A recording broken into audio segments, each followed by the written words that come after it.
Shalom Bapak Ibu, saat ini kita ada di khotbah minggu bersama Boksu Willy. Dan tema khotbah minggu ini adalah keserakahan dan keangkuhan membawa kejatuhan. Hari ini kita akan belajar dua hal. Yang pertama keserakahan, yang kedua adalah keangkuhan. Dan dua hal inilah sama-sama membawa kejatuhan bagi seorang manusia. Yang pertama keserakahan. Amsal 4 ayat ke-23 dikatakan, jagalah hatimu dari segala kewaspadaan, karena dari situlah terpancar kehidupan. Firman Tuhan memperingatkan kita semua untuk selalu menjaga hati. Jagalah hatimu dengan segala kewaspadaan, karena dari situlah terpancar kehidupan. Sebab dari hati bisa timbul segala hal yang jahat. Percabulan, pencurian, pembunuhan, perzinahan, keserakahan, kejahatan, kelicikan, hawa nafsu, iri hati, hujat, kesombongan, kebebalan. Pertanyaannya, apa itu keserakahan? Keserakahan adalah salah satu sifat yang bisa timbul dalam diri seseorang. Serakah bisa diartikan suatu hasrat yang berlebihan atau keinginan untuk memperoleh sebanyak-banyaknya. Serakah dapat nyata dalam cinta akan uang atau materi. Karena serakah terhadap warisan, seseorang bisa mengorbankan hubungan dengan saudara kandung sendiri. Dikuasai oleh sifat serakah, tak terhitung banyaknya pejabat pemerintahan di negeri ini yang berani melakukan tindakan korupsi. Keserakahan juga selalu menuntun seseorang kepada perilaku yang salah dan menyimpang dari kebenaran, yang semata-mata bertujuan untuk kepentingan dirinya sendiri. Lihat, karena serakah, Yudas Iskariot terdorong untuk melakukan pengkhianatan terhadap gurunya sendiri. Ia tega menjual Kristus dengan harga 30 keping perak saja. Jelas terlihat bahwa ia lebih menginginkan uang daripada Tuhannya, dan ia pun rela kehilangan sahabat-sahabatnya. Di Markus 14 ayat ke-10 dan ke-11 kita bisa baca, Yudas mengkhianati Yesus. Lalu pergilah Yudas Iskariot, salah seorang dari ke-12 murid itu, kepada imam-imam kepala dengan maksud untuk menyerahkan Yesus kepada mereka.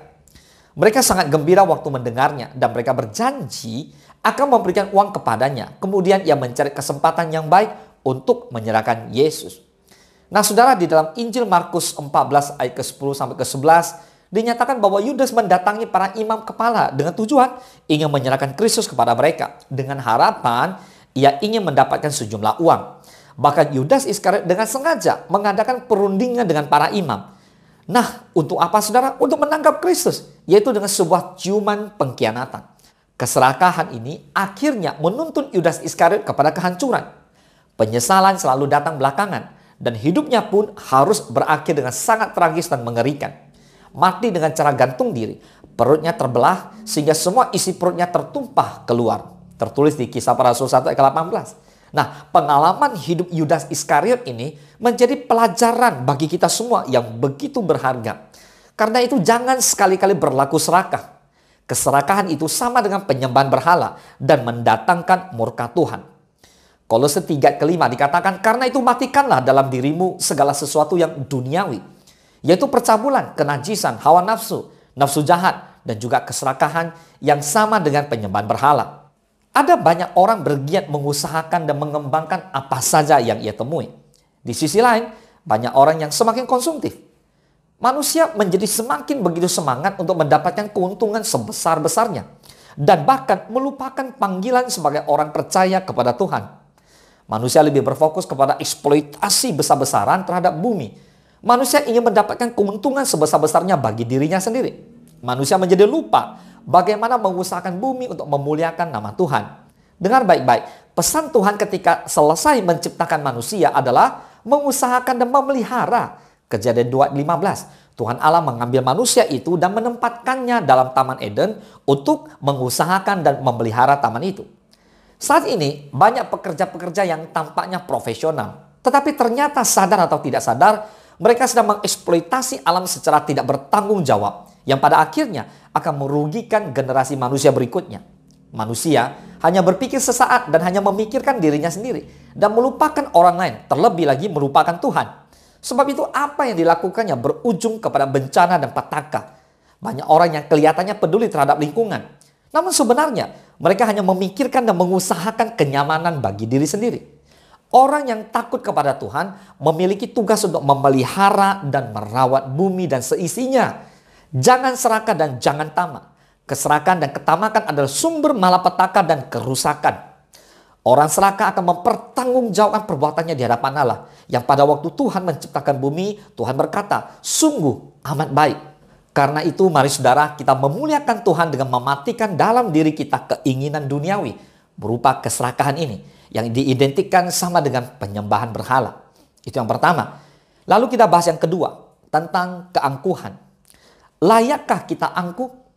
Yesaya 16 ayat 6 dikatakan, kami telah mendengar tentang keangkuhan Moab.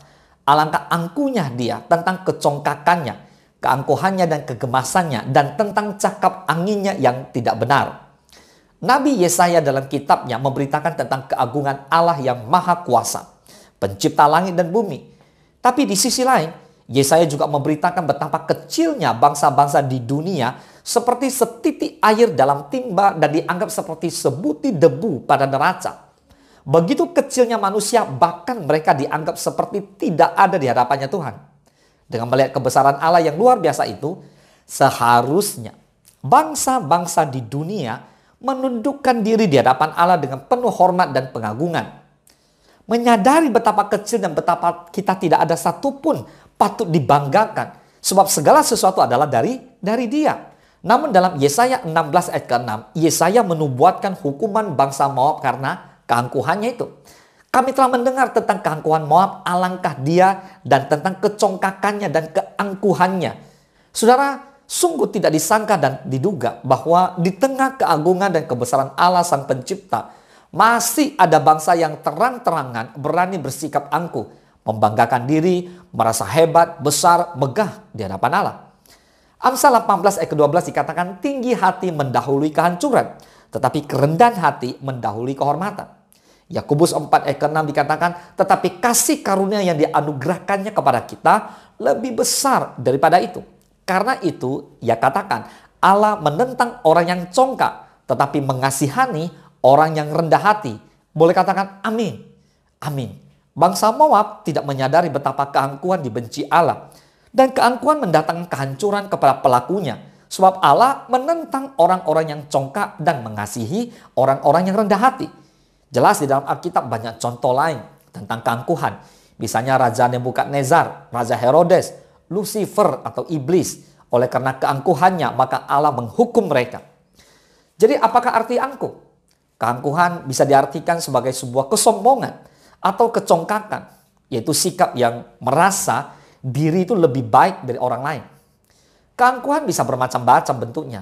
Misalnya dari mana? Dari kekayaan, kepandaian, keberhasilan, jabatan, talenta, penampilan, bahkan kerohanian. Hati-hati, semua ini bisa membawa orang-orang bersikap angkuh.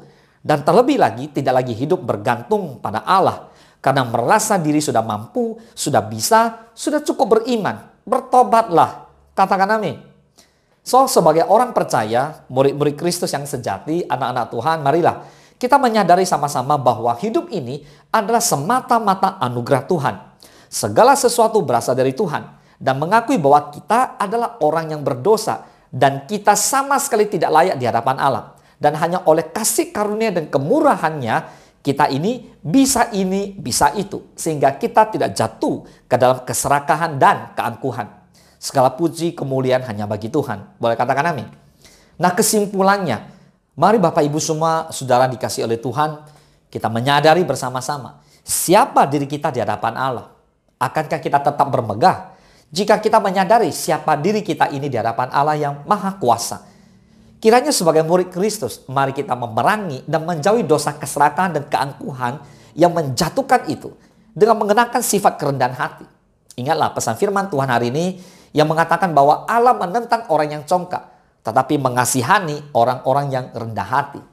Bila kita mengizinkan Tuhan dengan caranya Tuhan untuk memurnikan hati kita, motivasi kita, hidup kita dari segala keserakahan dan keangkuhan hidup. Agar kita layak untuk menjadi saksi Kristus yang rendah hati dan berkenan kepadanya. Boleh katakan amin. Mari Bapak Ibu semua, saya mengajak kita untuk berdoa bersama-sama. Bapa di dalam surga, terima kasih Tuhan. Hari ini kami belajar tentang keangkuhan hidup dan keserakahan hidup. Seringkali manusia tidak menyadari ketika mereka ada di posisi di atas. Dulu waktu mereka nggak punya apa-apa, mereka memohon-mohon belas kasihan Tuhan. Ketika mereka sudah ada di posisi atas, kesombongan mulai terjadi, keangkuhan hidup terjadi, bahkan keserakahan itu terjadi. Padahal hal-hal inilah yang membuat seseorang manusia itu bisa jatuh ke dalam dosa. Bapa, kami berdoa dalam nama Yesus, biarlah buat semua rekan yang mengikuti khotbah minggu hari ini, mereka belajar, mereka merendahkan hati untuk bersama-sama dipenuhi oleh Roh Kudus dan hidupnya sepenuhnya bergantung kepada Kristus.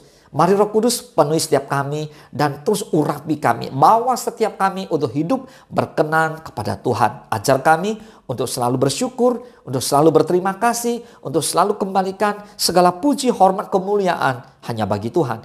Karena kami hanya manusia dan Engkau Tuhan. Engkaulah yang layak dipuji, dimuliakan, dan disembah. Biarlah dari hidup kami memuliakan nama Tuhan. Terpujilah namamu. Hanya di dalam nama Tuhan Yesus kami berdoa dan kami mengucap syukur. Haleluya. Mari Bapak Ibu diberkati oleh firman Tuhan. Bersama-sama kita katakan amin. Selamat hari Minggu. Tuhan Yesus memberkati.